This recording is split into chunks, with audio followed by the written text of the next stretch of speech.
The broadcast is now starting. All attendees are in listen-only mode.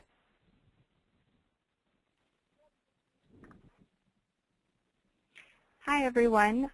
This is Catherine Castleman from the Food Day campaign at CSPI. I'm a project coordinator here on the team, and thank you for your patience. We were just figuring out some technical difficulties, but we're online now, and we're so happy to have you here for our webinar on Food Day in schools.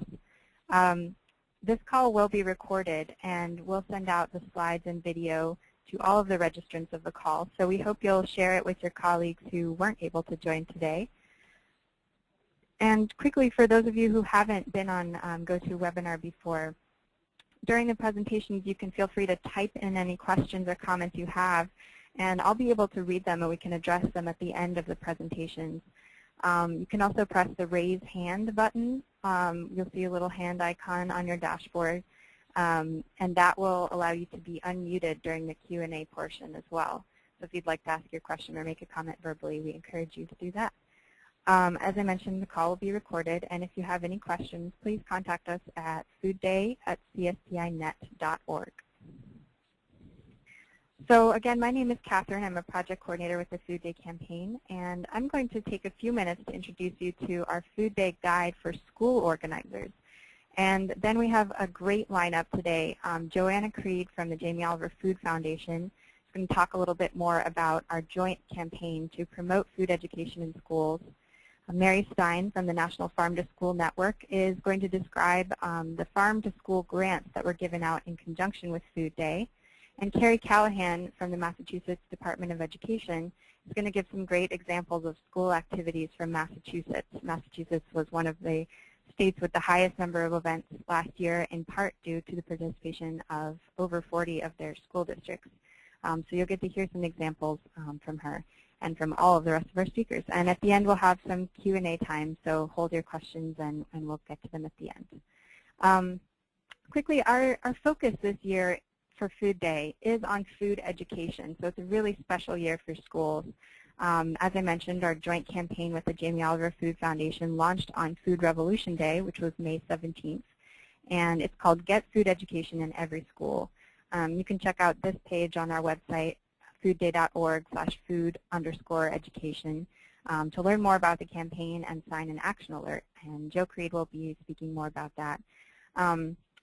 We also have an updated guide for this year for school organizers, as well as our Food Day school curriculum, which was created in 2011 by professors at Columbia Teachers College in New York.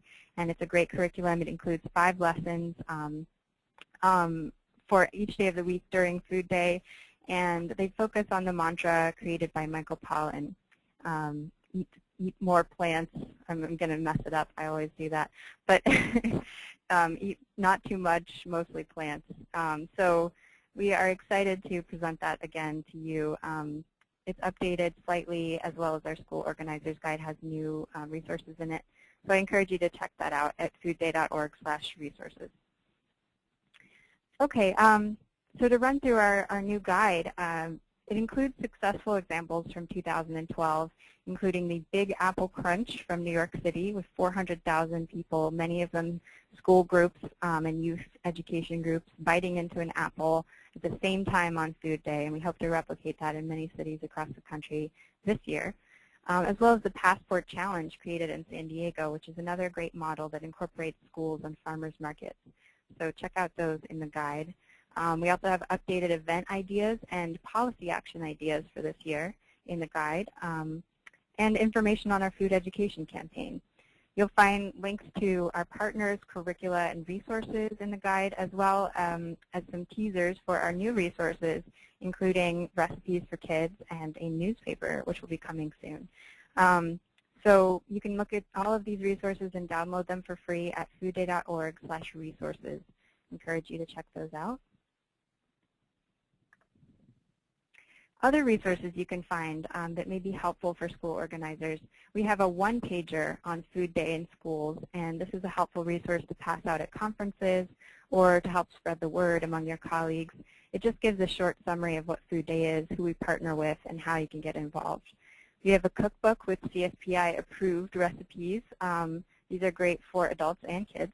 And our Food Day school curriculum, as I mentioned, which also has supplemental materials that can be used in the classroom. Everything's ready to go. We have a Promote Healthier Diets for Kids fact sheet, which could be helpful in some of the persuasive language that we tend to use around promoting food education and the reasons that we really do need to highlight this as a priority. And our Food Day film screening guide and suggested reading list have some kid-appropriate options. Posters, logos, and promotional materials are on the website. And we also encourage you to register your events on our national map.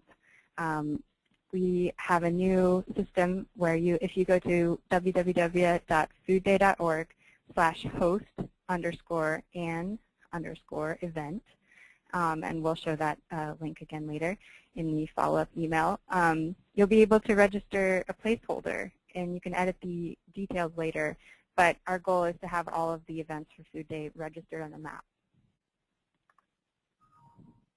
So ways that schools can use Food Day, and our speakers will go into more detail about this, to promote increased cooking and nutrition education in classrooms, to start or strengthen a farm-to-school chapter, to highlight healthy and local menu options in schools.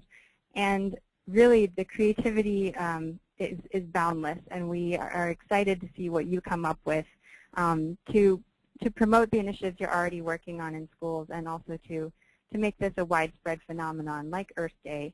We want this to be similar to an Earth Day for food issues, where everyone knows to celebrate Food Day on October 24th every year, and especially in schools with our focus on youth. So again, our agenda, we'll start with Joe Creed. We'll move to Mary Stein from National Farm to School Network, and then finally we'll hear from Carrie at the Massachusetts Department of Education. But for now, I am going to turn it over to Joe Creed from the Jamie Oliver Food Foundation to talk a little bit more about our joint campaign for food education. Thanks, Catherine, for the introduction and for asking us here to speak with you all today. So my name is Jo Creed, and I'm the Social Media and Food Policy Manager for the Jamie Oliver Food Foundation.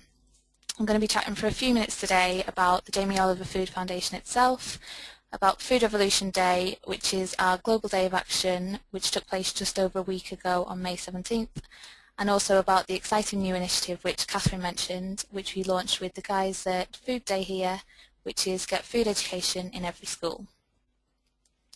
So I'm sure many of you will have heard of Jamie Oliver and perhaps the Food Revolution shows, but our work in the US goes much beyond that. So the Jamie Oliver Food Foundation is a registered 501c3 nonprofit, and we work to bring food education to schools, youth, business and communities through raising awareness and through hands-on training. We also work with a number of partners across the US to help raise awareness through the media to help galvanise policy changes at both a local and a national level. So an example of our hands-on training programme is our Learn Your Fruit and Vegetables programme, which we developed after Food Revolution Day last year, and which is really the first step in food education. So this programme consists of 14 fresh fruit and vegetable lesson plans, each of which focus on a particular fruit or a vegetable and come along with a recipe and fun facts. And here you can see some pictures from this programme in action at the LA Boys and Girls Club. So we, the Jamie Oliver Food Foundation, form part of Jamie's global projects that work in the US, in the UK and Australia. And the Food Revolution Initiative is actually a global initiative which spans these 3 countries and many, many more. We've currently got over 560 ambassadors in over 70 countries around the world, and these guys are doing amazing things, empowering their communities to stand up for real food and better food education. So moving on to Food Revolution Day. Food Revolution Day on May 17th was our 2nd annual Global Day of Action, and it's really all about getting people inspired and enthused around good food and food education. It's a chance to come together with your family, your friends, your colleagues and neighbours and make some noise, stand up for good food, share your cooking skills, share your food knowledge, share your recipes, start conversations, connect with other food revolutionaries and ignite a fire for change. So it's similar to Food Day in that, and it's another time to celebrate all these great things throughout the year. So this year we had over 1,260 activities in 660 cities across 74 countries. So from Turkey to Taiwan and from Argentina to Australia, and from private events such as dinner parties and potlucks to public events like community-wide real food picnics, cooking classes and demos, there were some absolutely amazing activities that took place all over the world. So while Food Revolution Day does take place in homes, schools, workplaces and communities, I'm just going to touch on some of the activities that took place in schools this year, and here you can see a number of examples of the type of things that people organised. So there were lots of different events in schools and across all age groups, from preschool and kindergarten to high school, college and even university.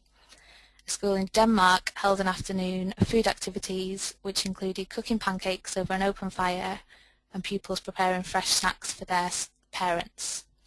In Perth in Australia, an elementary school held a cooking competition with the aim of the contest being to create a healthy and tasty meal made from local produce. In Hungary, kids aged 8 to 9 attended a balanced diet workshop, and in Ketchum in the US, children learned about fruit and vegetables, creating their own salads and planting seeds to take home. So these are just some of the inspiring activities that took place in schools. You can see more by going to www.foodrevolutionday.com and looking at our homepage, where you'll see the map which shows all of the activities around the world. And you can also get more ideas by visiting www.foodrevolutionday.com/downloads and looking through our one-pagers and activity guide on there. So moving on to the Get Food in Every School campaign, which is in partnership with the guys here at foodday.org. So to mark Food Revolution Day on May 17th in the US, we launched this campaign, which really aims to raise awareness about the critical importance of food education, and it's our chance to share our belief that every child should learn about food, where it comes from and how it impacts our bodies. Why? Well, we all know the facts that we're facing at the moment, and faced with these statistics and worrying health issues, we believe that food education has never been more vitally important as it is today. Schools provide a brilliant opportunity to give kids food and nutrition education and to equip them with lifelong skills both in and out of the cafeteria, but this opportunity is often missed. The UK actually recently announced that food education and cooking is to become compulsory in schools. So from the 2014 school year, which is later this year, learning about food will be compulsory for every pupil up to the age of 14. Children will learn the principles of healthy eating, where food comes from, and they'll be taught a number of recipes which include a range of cooking techniques and skills. And we believe that the US should take similarly bold steps. So providing kids with food education is really putting the tools of prevention in their hands and equipping them with lifelong skills and knowledge that they can share and that they can use in order to provide good food made from scratch with real fresh ingredients for themselves and for their families. And this is the third generation that won't know how to cook, and we really want to change that. We know that teaching about food and nutrition can lead to healthier eating habits, to more balanced diets, to less reliance on pre-made and processed foods, and it can also help to overcome some of the marketing of unhealthy items that kids face every single day. So these are just some of the reasons of why we see it as being so key. So how? We're using this first year of the campaign to establish key partners to build a broad coalition of support. We'll then work together with these supporters, with organisations and individuals to zero in on a bold and strong action for year 2. Already signed up to support are a number of organisations, including the American Medical Students Association, the Edible Schoolyard Project, the Centre for Ecoliteracy, the Food Trust, Nourish and many more. And individuals signed up include Chef Ann Cooper and Dr. Walter Willett from the Harvard School of Public Health. During this first year, we're also going to be educating our networks on the issue, why it means so much to us, why we think it's so important, and how valuable food education is in kind of changing the tide on all the problems in the obesity epidemic and many more issues that we're facing today. And we'll be doing this through running social media campaigns, hosting interactive workshops, highlighting some of the great resources for food education that are already in place, and the schools and the districts that already have great programs and are already teaching their kids and bringing up a kind of food literate society. but we do need all the help that we can get. So if you're interested in finding out more about the campaign or joining us and foodday.org and many others in signing up to show your support for better food education, then you can get involved, or you can simply find out more at bit.ly/foodedu. If you've got stories to share about great work that's being done in your school or your community, or just why you think food education is so important, then you can do that either online using the hashtag FoodEd and connecting with @FoodRev and @FoodDay2013, or you can email us at foodrevolution@jamieoliver.com. You can also check out our Pinterest board with the link below, which will be shared later, which has got some great stories and some videos and pictures of food education in action. And the websites below are where you can go to find out more information about Food Revolution Day, about the Food Revolution, or about the Jamie Oliver Food Foundation and the work we do in the US. You can also connect with us on Facebook and Twitter. So thank you all for listening. We hope you'll join us and keep cooking skills alive. Thank you so much, Joe, and we are really excited about this campaign. I hope all of you out there find the action alert and go ahead and check out all of the resources that are available there, and spread the word too, because we need all of the help we can get, as Joe said, to make this a priority issue in the states. So now we're going to move on to Mary Stein from the National Farm to School Month, and we'll be clicking through her slides in just a moment.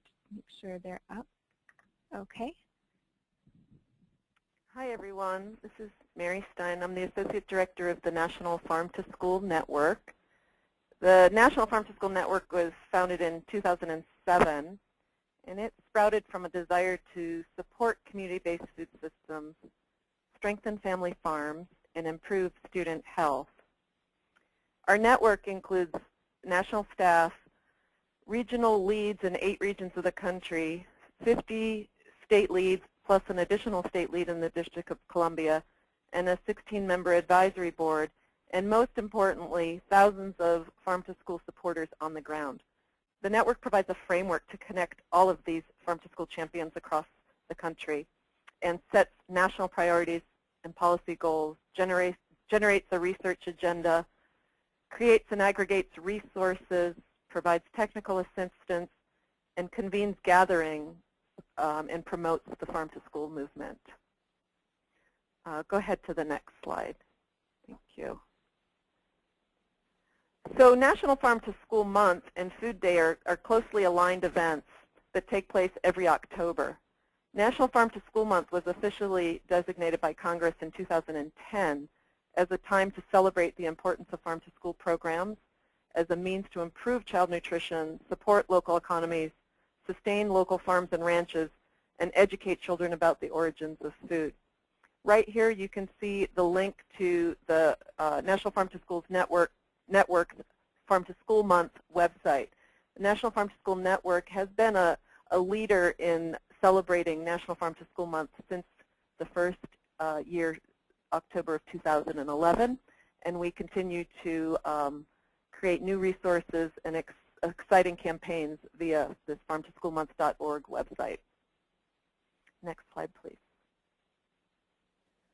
So this year we had a particularly exciting event that's leading up to Food Day and National Farm to School Month for 2013, in that the United Natural Foods Incorporated Foundation provided funding to support planning awards for 8 schools across the country. We came up with 8 schools because we, in the National Farm to School Network, have 8 unique regions, geographic regions across the country that our organizational framework is organized into. So one award was given per geographic region. Schools from across the country applied, and then the winners were selected, 1 per each of the 8 regions, and they were selected through a team of folks who represented that region. Next slide, please.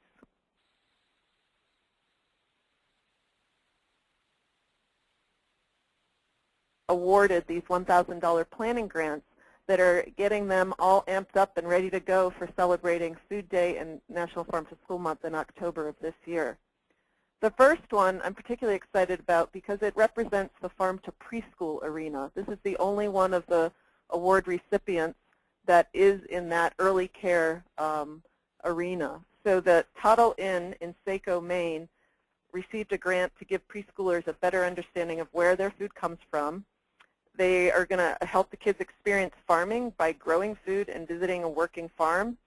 They're going to celebrate their hard work in October with a Food Day celebration. And to gain a better understanding of where their food comes from, they're going to create a vegetable garden at their center, take a trip to a local dairy, and visit an apple orchard in the fall. If you can go to the next slide. In the Mid-Atlantic region, the winner was the New Foundations Charter High School. So again, it's really nice to see that varied representation among the award winners. In this case, we're dealing with a high school audience, so that's very exciting as well. So the New Foundation Charter High School was a recently constructed high school, and they're feeling a great need for nutrition programs and nutrition education within their school environment. So the grant funds here, or the award funds, are being used to take 8 high school students to Farmers Pride Farm, a partner farm that holds a farmer's market at their K-8 school.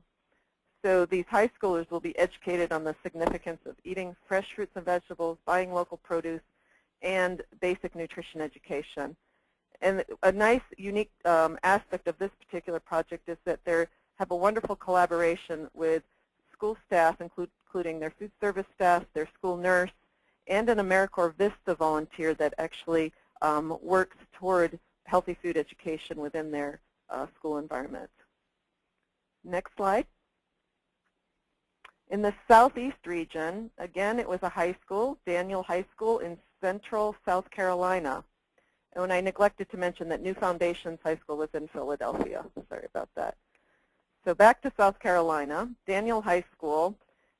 In this particular award situation, a group of at-risk 9th grade students are going to be embarking on a project-based foods unit, integrating the English Common Core standards with the new school garden where they'll be growing vegetables and culinary herbs. The gardening and farming will be woven throughout the curriculum, and after reading and viewing a wide variety of texts, listening to guest speakers, and investigating outside sources of information regarding real, whole, healthy food, the students will be conducting an oral history investigation of food and farming and gardening and presenting their work on October 24th during Food Day. Next slide. In the South region of the United States, Oxford Elementary School in Oxford, Mississippi was the award recipient. Oxford Elementary is off to a great start already. They have a program called Good Food for Oxford Schools, where they're incorporating farm-to-school practices with a wider initiative to improve school meals and educate students and their families simultaneously. Oxford Elementary is the pilot school for Good Food for Oxford Schools and has 2 University of Mississippi interns teaching food-themed lessons once a week. This fall, they're going to be able to host an all-student food-themed field day with the help of the award funds they've received here. Next slide, please. In the Great Lakes region, Batesville Schools in Batesville, Indiana, was the award recipient. And they are centering their Food Day National Farm to School Month celebration around sweet potatoes. So sweet potatoes will be planted in the classroom gardens in June. And at the same time, a local farmer is going to be planting sweet potatoes to serve during their Food Day celebration on October 24th. The students will be able to observe the potatoes growing in the school gardens, and the farmer will visit the school in the fall to discuss how to grow sweet potatoes. Meanwhile, the chef and the food service staff will be selecting recipes and doing taste testing to determine students' favorite ways to eat sweet potatoes. Next slide, please. In the Midwest region, I hope I say this right, Meskwaki Settlement School, which is a pre-K through 12 school in Tama, Iowa, was the recipient of the National Farm to School Month Food Day Award. So the Food Day for Meskwaki Nation Youth Project will bring the community together to plan a healthy and educational event. The planning grant is being used to organize and hold meetings ahead of time so that interested participants can decide collectively on activities for Food Day 2013. Again, they have great collaboration in that they have an AmeriCorps Vista volunteer who is their school engagement coordinator, who will lead the collaboration in terms of bringing folks together to educate, inform, and get the ball rolling with great idea sharing. By the end of the summer, their plan will be in place to celebrate Food Day as well as National Farm to School Month. Next slide, please. In the Southwest, Gadsden Middle School is celebrating Food Day 2013 via a celebration called Nuestro Desierto Delicioso. 800 students will be exploring food in the desert. So let's see here. Throughout the day, students on October 24th, students will participate in a workshop around traditional foods of the Chihuahuan Desert. They'll meet a local farmer, sample locally grown produce, and participate in hands-on schoolyard transformation while learning permaculture techniques and developing edible landscaping for their campus. And then the final award recipient is on the next slide. Oh, did I miss one? Can we go back one? Oh, I'm sorry. I'm going to have to tell you guys about this without you seeing it. This slide got omitted. And I will send this slide so it's available if anybody needs this later. It's Ephrata School District in Ephrata, Washington. This is the West Region recipient of the Planning Grant Award. October 2013 will highlight Ephrata School District's new Farm to School initiative. Ephrata's elementary schools are in the process of building school gardens to introduce healthy eating and hands-on science. So these schools will enrich nutrition and agriculture lessons with a farm field trip to a local farm called Cloudview Eco Farm in early October. And their middle schools will be involved. The middle school kitchen will be the site of chef training for food service staff using farm fresh produce, and then taste testing of these recipes for students. And Ephrata is going all the way here in that they're involving the high school as well, where Ephrata High School students from their local FFA group, Future Farmers of America, and other clubs will help to organize and conduct Farm in the School event on Food Day, October 24th. Next slide, please.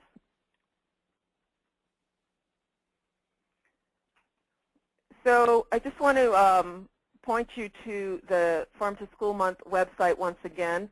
As I mentioned, the National Farm to School Network has led the national celebration of National Farm to School Month over the past couple of years. And on this website, you'll find last year's resources for celebrating Farm to School Month 2012, and you can look for the Farm to School Month 2013 resources to be coming very shortly within the early summer months here. I'm going to point you specifically to our Theme of the Day calendar, where various themes are celebrated throughout the month of October, and then Farm to School Counts, where schools and programs across the country can share their success stories in celebrating Farm to School and Food Day throughout the month of October. And finally, next slide. I just want to encourage you also to check out the National Farm to School Month website at www.farmtoschool.org. Here you can find all sorts of resources that can help to support farm to school work at the school level, or if you're engaged in policy and advocacy work as well, there's many resources for that as well. I would also like you to check out on our main homepage, you can see our link to our Twitter and Facebook sites as well. And my email is there for you if you have any questions you'd like to direct to me. So that's it. Thank you. Mary, thank you so much, and we're really excited about those Farm to School grants, and just looking forward to all of the creative activities that are going on in all 8 of your regions. So thank you for describing those. And we did have a question about your presentation, but I'm just going to hold it until the end, and we'll move on to Carrie Callahan from Massachusetts Department of Education. So Carrie, take it away. Thank you, Catherine. Again, my name is Carrie Callahan. I am the School Nutrition Program Specialist in the Office of Nutrition, Health, and Safety at the Department of Education here in Massachusetts. And last year, I recruited and organized over 200 schools to participate in Food Day. So I'm going to share sort of some of my strategies in organizing schools and recruiting your colleagues to participate in Food Day rather, that I hope can be helpful for both state and school organizers. So my first strategy is to keep it simple. Last year, the School Nutrition Office challenged school nutrition directors to eat real for school lunch. So we tried to make this extremely simple and asked them to serve a school lunch consisting of fresh and local produce that greatly reduces processed foods. We had over 200 schools sign up in over 50 school districts. So we exceeded our expectations. So this year we're adding to our challenge and to eat real, to not only eat real for school lunch, but to eat real for school breakfast, and ask the school nutrition directors to coordinate with their local wellness committee members to develop Food Day celebrations in their schools. So we're trying to start off to make it easy for them to sign up, to encourage more people, and then to encourage growth as it goes. So my second strategy is to have a state or school coordinator. So I coordinated the schools on the state level last year, and I encourage schools to have a school level coordinator as well.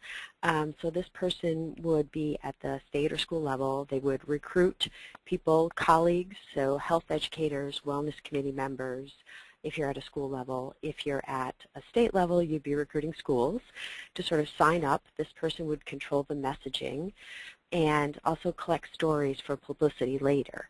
So having that organizer can make things a little easier as far as how you implement things in your state or in your school. So for me, the coordinator was very helpful to connect to outside resources. So we connected schools to Farm to School if they weren't already connected, to Ag in the Classroom.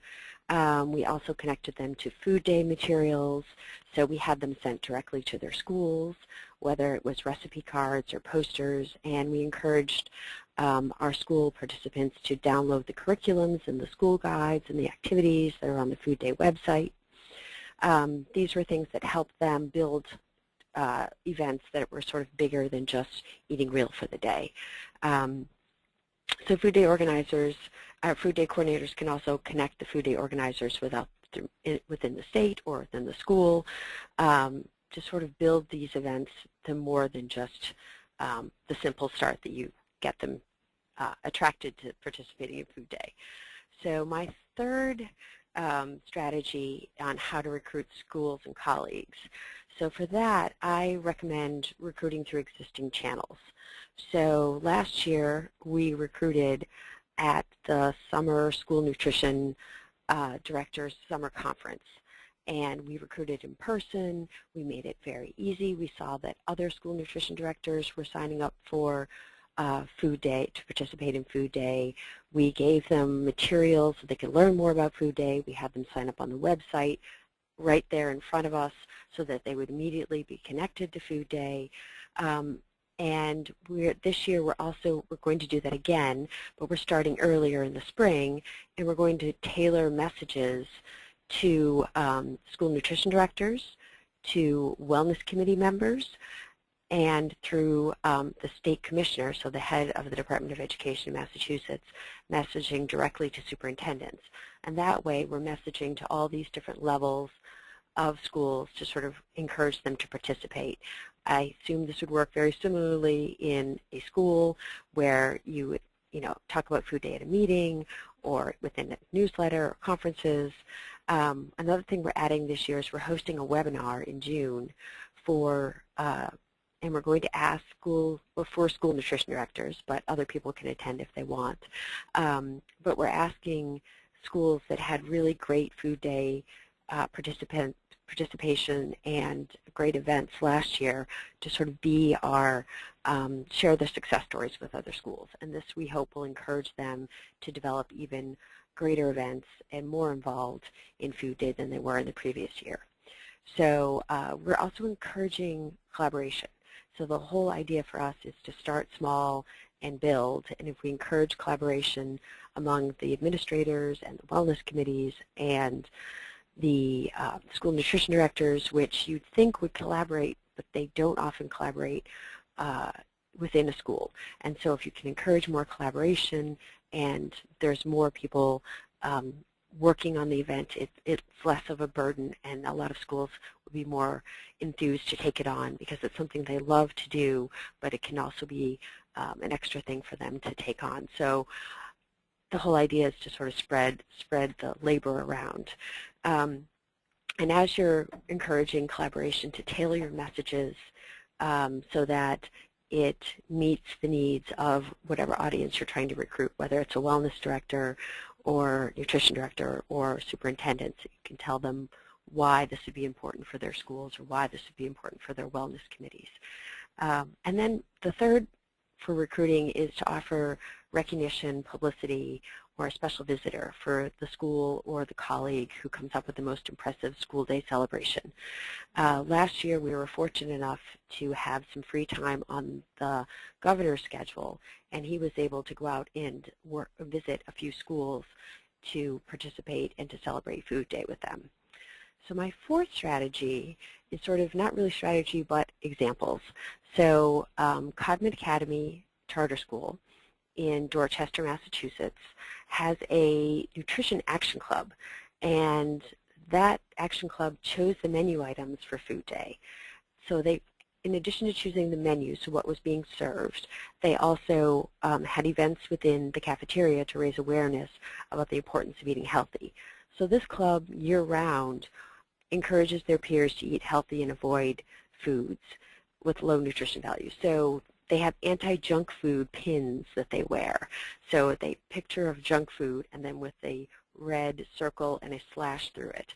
And everybody wants one of those pins. So it's another way to sort of encourage healthy eating among a population that isn't necessarily enthused about eating healthy.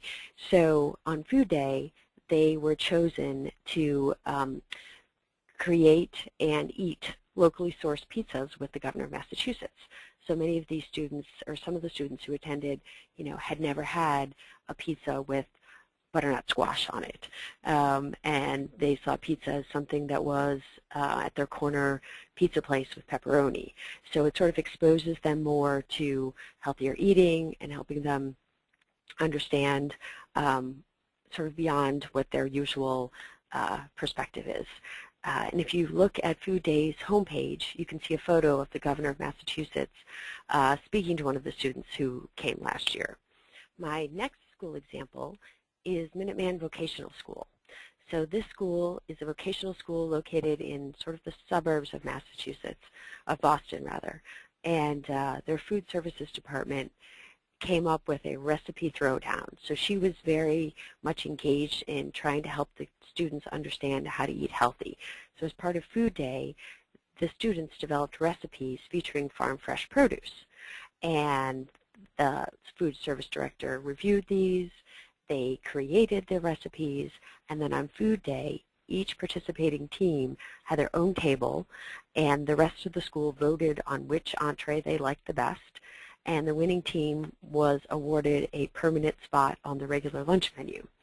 So that's one aspect of their Food Day. The second part of their Food Day was, the next slide please. Thank you. They involved the culinary students, and they had the culinary students at the vocational school conduct cooking demonstrations of healthy meals. They had the visual communications lab actually create publicity for it. So they were doing the signage. They even had something, the special education students were involved in creating signage and healthy recipes as well. And then the day of Food Day, they had games within their lunch period. So they actually could compete in the apple stacks or the cookie face race, all of which had to be done in a minute. So hence the Minuteman to Win It games. They stack apples, or they had a whole grain cookie on their forehead and had to use their facial muscles to move it down to their mouth within a minute. All these things were ways to sort of engage the students in healthier eating. And the last tactic that the Minuteman school nutrition director had was to actually allow the students who bought lunch the week before Food Day to throw a pie in her face. So if they bought lunch every day. So it was just very fun ways to engage the students and help them come up with some of the activities that would happen around Food Day. And this sort of connected to what was happening in the school, but also connected to the menu that was being served. So it was very, very intuitive. I don't know. I like the way what she did. We also, one more example that I don't have a slide for, but I think I can fit in, is the Longmeadow Middle School actually had 2 health education classes. One had a cooking demonstration where they learned how to make pesto and sun-dried tomato pasta by using the herbs that were grown in their garden and the tomatoes that were grown in their garden over the summer. So they used the school garden to actually make something for Food Day in their health education class. Another health education class actually brought in experiential exercise and discussions about hunger and nutrition and how they're interrelated, and talked about culturally appropriate foods and opportunities for students to get involved in community service. So there's different ways that the school systems or the schools themselves sort of coordinate to celebrate Food Day, and it doesn't all have to be one huge event, but it can be separate events in schools as well. So my last suggestion is to celebrate your success. So we had a goal last year of recruiting 50 schools, and we ended up recruiting 200. This year we hope to recruit 400 schools to participate in Eating Real in school lunch and school breakfast, and hope that they also build great Food Days events with their health education professionals in their schools, their parents, all the people that are involved on their wellness committees, which includes nutrition education. So we'll see how we do this year if we meet our goal. But if you have any questions about what we did in Massachusetts or what our schools did, you can email me. I don't have it on the slide, but it's KERRY, C as in cat, at doe.mass.edu. And Food Day people have my email as well. So thanks so much, and if you have any questions, let us know. Carrie, thank you so much. And my first question is that food services director going to do the pie in the face activity again? That sounds like a one-time thing. Yeah, I think she was definitely trying to build some enthusiasm among her students. So, but I'm sure she'll come up with something equally impressive this year, because last year they were over the top. That's great. And it's funny that you have a nutrition. Oh, at breakfast, yeah. I was going to say that it's funny that you have a Nutrition Action Club, because the Nutrition Action Health Letter is the name of Center for Science in the Public Interest consumer report on food, which everyone is welcome to check out at cspinet.org. And it provides healthy tips for consumers.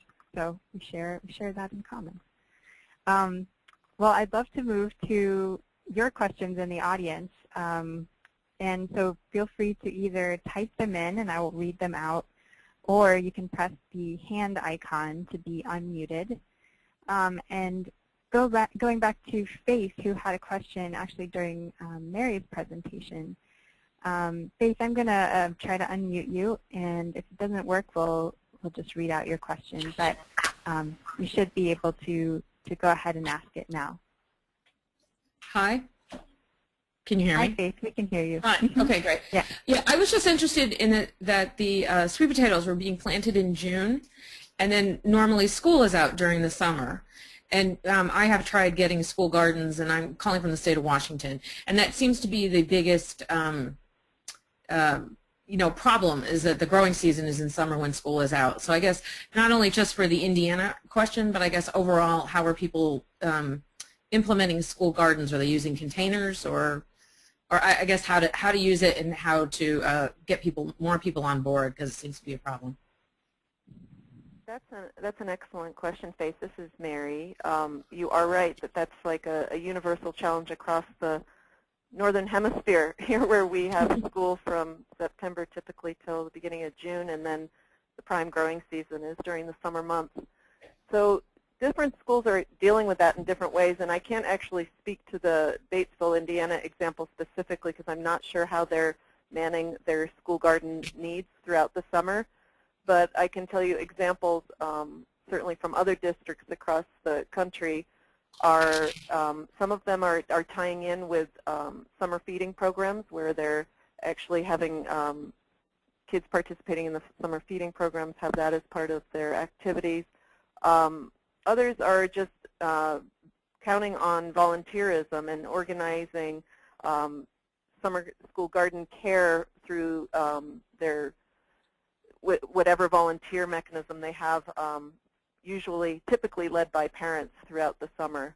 So it is a challenge everywhere, and that inability to sync the school year with the actual growing season is one that schools across the country find challenging. Fortunately, when they come back to school in the fall, in most areas of the country, the bounty in the garden is absolutely primo when they get back to school, so the kids are able to experience that piece of it. Thank you. Thanks, Faith. And I'm going to unmute Casey here, who had a suggestion about the gardenings and also gardening during the summer and a question as well. So Casey, go ahead. Hi, my name is Casey. I'm calling from Los Angeles area of California. And just a comment on the school gardens. We have created above ground wood boxes for our garden, and we allocate each of those boxes to a classroom during the year. The garden is pretty much maintained year-round by volunteers, so during the summer we'll set up some dates where we'll have a group of parent volunteers who'll go in and work the garden. And that's just done by sort of a committee vote of what's a good time. And we try and do it on a weekend so we can have parents bring their kids so they're also participating in the gardening process. But once again, we live in California, so we have the ability to do some year-round gardening here that some areas can't do.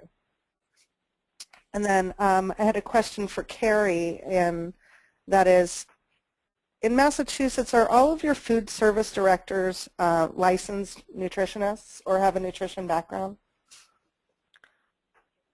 Many of them do. I don't think all of them do, but I think there are more that do than used to be. Let's put it that way. We have over 900 members of our School Nutrition Association here in Massachusetts, and they encourage professional development, and we also offer professional development from the state. We have an institute called the John Stalker Institute run out of Framingham State University.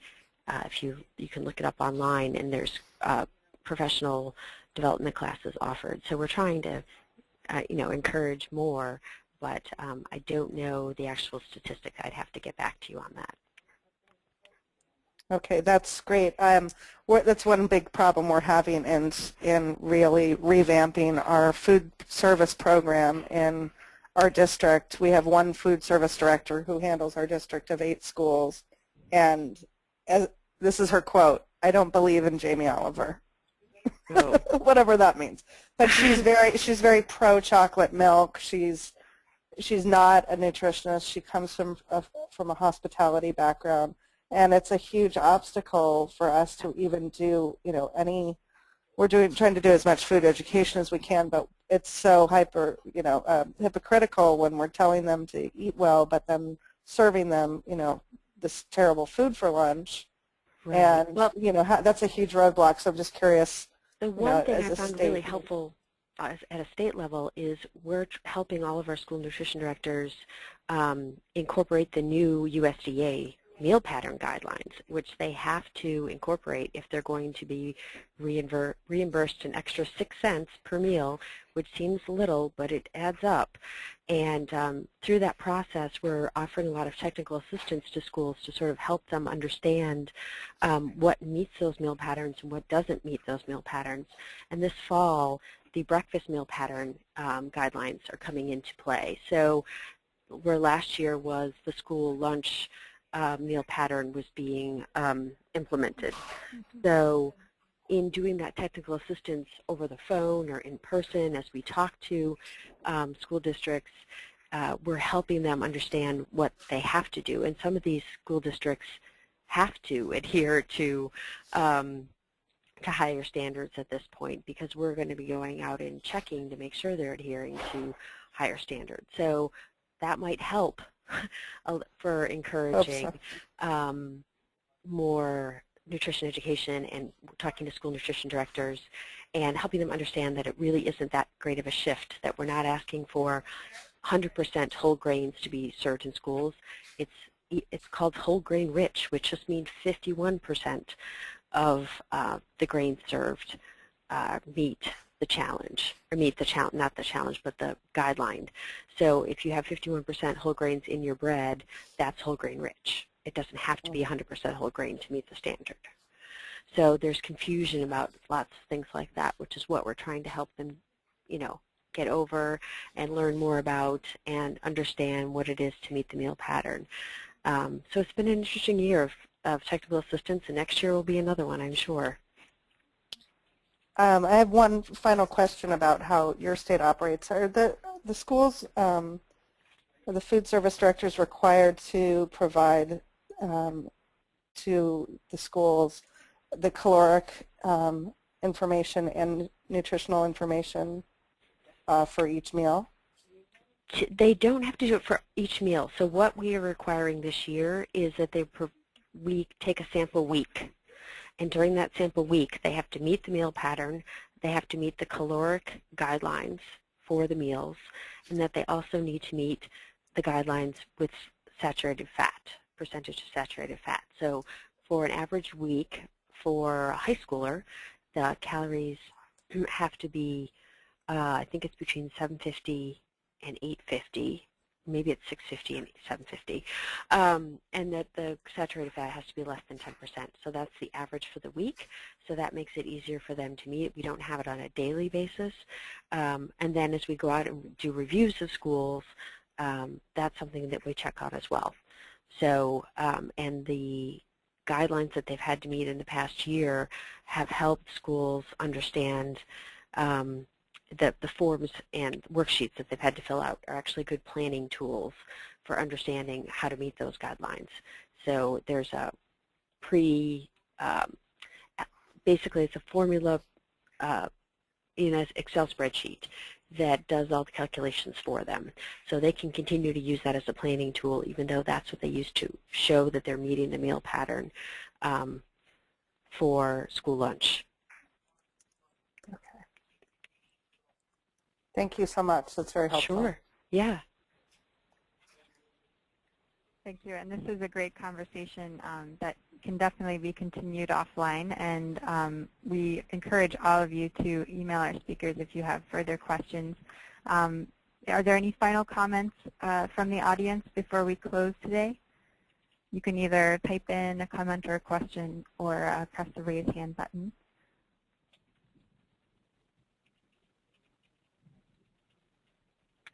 Okay. Well, if you do have any questions, please feel free to contact us at foodday@cspinet.org. We can put you in touch with the speakers. And we will be sending a link to the recording of this call out to all of the registrants along with the video and the slides. So I hope that all of you will have a chance to review it if you didn't get to see all of the presentation. And thank you so much to our wonderful presenters, Joanna Creed from Jamie Oliver Food Foundation, Mary Stein from the National Farm to School Network, and Carrie Callahan from the Massachusetts Department of Education. Before we close, Katie, would you like to type your question? C-A-T-Y, Katie? Okay. Well, we'll have you follow up with foodday@cspinet.org. Just send us an email and we can forward your question. So thank you to everyone, and thanks again to our presenters. Thank you. Thank you. Thanks.